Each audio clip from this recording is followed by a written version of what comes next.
Kulat pembunuh serangga. Dalam bahasa orang putihnya lah, yang selalunya kita panggil adalah entomopathogenic fungus lah, atau fungi lah. Okey, untuk metarhizium ni selalunya spora dia tu kan, kulat ni dia ada spor lah kan. Spor dia adalah warna hijau lah. Selepas dia infect serangga kan, dia akan naik kulat semua. Kulat dia tu warna hijau. Kalau untuk Vivaria bassiana, selalunya dia akan keluar macam mana kita panggil? Dia keluar macam batang tu, macam kulat kan. Biasalah dia ada macam batang keluar tu. Dan batang dia ni selalunya warna macam-macam lah. Mengikut spesies dia, ada yang warna oranye, ada yang warna pink, ada yang warna putih lah. Yang nombor 3 adalah cordyceps. Cordyceps ni pun sama macam Vivaria bassiana, dia ada keluar batang jugalah selalunya. Dan untuk cordyceps ni, apa yang menarik dia, ada cordyceps yang kita guna untuk perubatan. Contohnya macam cordyceps sinensis kan.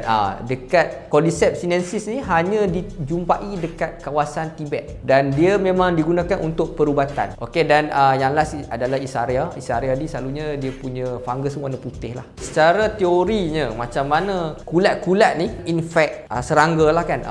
So kulat ni ada spora dia. Spora dia akan melekat dekat badan serangga, dan lepas tu spora ni akan germinate lah, dia akan tumbuh, berkembang, dan dia akan masuk ke dalam badan serangga ni. Dia akan penetrate lapisan kulit serangga yang exoskeleton yang tebal tu. Dia masuk ke dalam. Bila dia dah start masuk ke dalam, dia akan membiak dan serangga tu akan mati lah. Secara teori dia, satu lagi, contohlah macam kita ada satu serangga dewasa. Serangga tu kena kulat tu dan dia bawa balik. Biasalah serangga tu dia akan pergi mating ke dan sebagainya kan, balik ke kawasan sarang dia.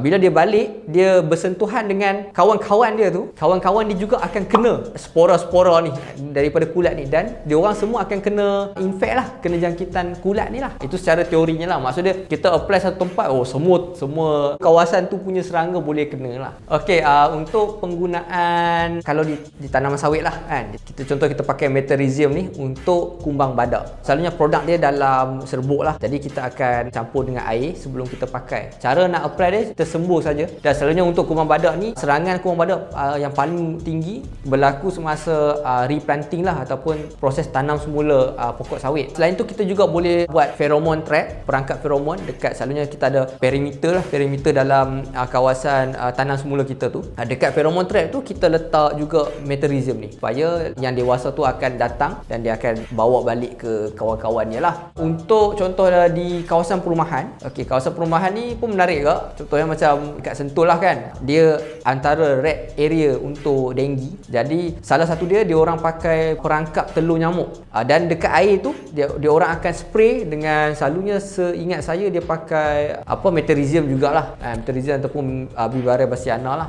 So dia akan spray kulat tu dekat kawasan dalam perangkap tu. Nyamuk datang, nyamuk akan bertelur, dan bila nyamuk tu keluar, telur dia tu akan kena dengan kulat ni. Nyamuk tu selalunya tak mati pun, tapi yang penting dia punya telur tu akan matilah. Secara konklusinya, kulat-kulat ni memang sangat baiklah untuk kita gunakan sebagai biological control kita, sebab dia, of course, dia bukan racun sintetik yang berbahaya kepada manusia kan. Dia memang sangat selamat, tak ada masalah. Cuma dia susah sikit lah nak pakai, sebab dia adalah benda hidup kan. Kemungkinan dia boleh mati kan, dia ada dormant stage dan sebagainya lah.